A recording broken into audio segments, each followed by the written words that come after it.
The Call of Duty Ghosts multiplayer reveal was earlier today, and I just want to give my thoughts on what I saw. The first thing that concerns me is the maps. They look ugly.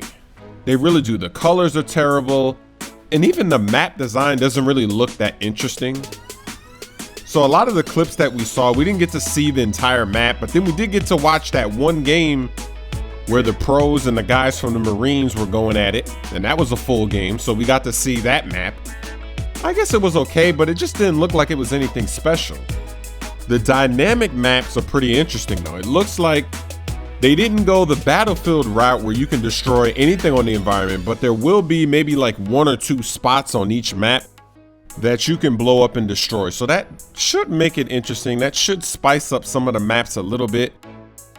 We haven't had anything like that in the Call of Duty game before, so I am looking forward to that. I want to see how that works out. Is it just a gimmick, or is it really going to change the way we play this game? Apparently, death streaks are not in the game, and that really shocked me. I remember when they first said that, I was like, is this a fake reveal? Because it's Infinity Ward, so for them to go away from death streaks, I was not expecting that. I was left surprised. There is one issue though. I could have sworn I saw somebody drop into Last Stand in that game with the pros and the Marines. Maybe it wasn't, I don't know. Maybe I was seeing things, but I thought I saw somebody drop down, pull out their pistol when they were playing that new game mode, Cranked or whatever it was. Or maybe I didn't, I don't know. So if Last Stand isn't in the game and maybe I was seeing things, just say, give that guy some glasses. Hopefully that sequence that I saw, maybe that was one of those new moves where you slide with your knees. Maybe it was one of the new maneuvers, or maybe I just blinked. Maybe I had a nightmare or something. I don't know. Hopefully Last Stand is nowhere to be found in this game. The next thing I noticed is that the hit detection is not like it was in Modern Warfare 2. It seems like it's similar to Black Ops 2, Modern Warfare 3.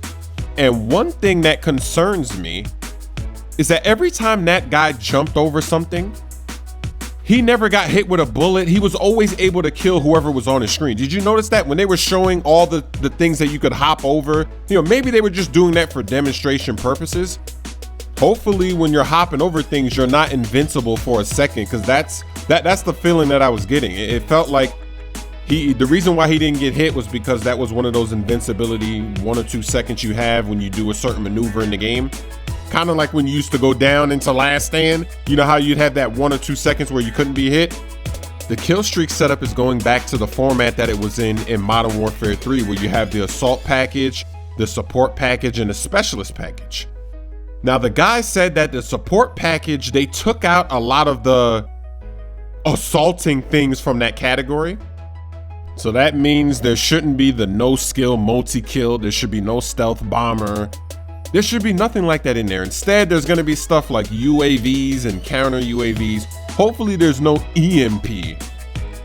I'm not a fan of the support kill streaks. I don't like it that people can die and then still get rewarded with something that's gonna bother you out there. So I'm not even a fan of that, but as long as they don't have anything like the no skill multi-kill, if they don't have things like that, then maybe it won't be so bad. Now this next feature I'm really happy about, and Activision is so smart for doing this, because this is gonna happen to me in other games that I'm playing this year, like NBA 2K14. First I'm gonna get it on current gen, and then when it comes out on next gen I'm gonna get it, but I'm probably gonna have to start over everything. I'm gonna have to start over my career, my team, whatever's going on in the game. But with Call of Duty Ghosts, you get to carry over your prestige from the current gen to the next gen. So let's say you play on the current gen and you get to prestige 5. Then you go out and get the next gen console. When you get the game for the next gen console, you're still gonna be prestige level 5. And if you got the season pass on the current gen, you're gonna have all the DLC maps on the next gen. You don't have to buy that twice. That's beautiful. It really is. That is so smart. And then I think you can even go back and forth. I'm not 100% sure, but they made it seem like, let's say if you got the Xbox One and then you go to somebody else's house, they only have the Xbox 360. If you log into your account, you should be able to continue your journey, or wherever you are, you can go back and forth. I'm not 100% sure about that, so don't quote me. I know you can go from 360 to Xbox One to continue, but I'm not sure if you can go backwards. But either way, that was a great feature for somebody like me that is going to get the game twice. But this also has a downside, because what that basically means is that the game isn't going to be any different on next gen. Because they were even saying that. They were saying that everything that we saw today, all those features, everything that we've seen is going to be like that on the current gen. So next gen, what's going to separate the next gen version from this version, especially if you can continue all your stats and everything. Now, another thing I'm not happy about is how they talked about the kill streaks. They said they're getting rid of a lot of the kill streaks that are in the air, and they're going to have more kill streaks that are going to be right there in your face on the map. So to me, that's a translation saying that, okay, we're going to have more annoying kill streaks that are on the ground bothering you, and less kill streaks that are actually fun and are going to get you a lot of kills that you deserve when you earn them.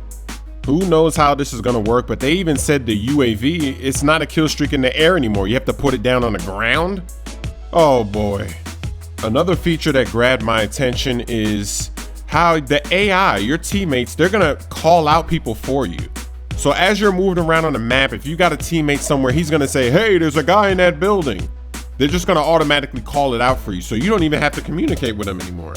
But I wish that we could just hear footsteps again, because I've been playing Call of Duty 4 and you can hear when people are around you. So if they would just put the footsteps and the hearing back to this level, Modern Warfare 2, Call of Duty 4, then you wouldn't need that. And that might even be distracting, because they're already annoying when they say reloading or whatever they've been saying in the last few games. One thing I did like is the new knifing animation. Now when you knife somebody, you don't just swipe your hand and then that's it. You've got to stop and actually stab them. And it's going to take you about 1 to 2, maybe even 3 seconds to do that. So now the consequence of knifing, which is a one-hit kill, is the time that you're going to waste to actually do it. And I think it's interesting that they're going to let us customize our character and even play with a female character.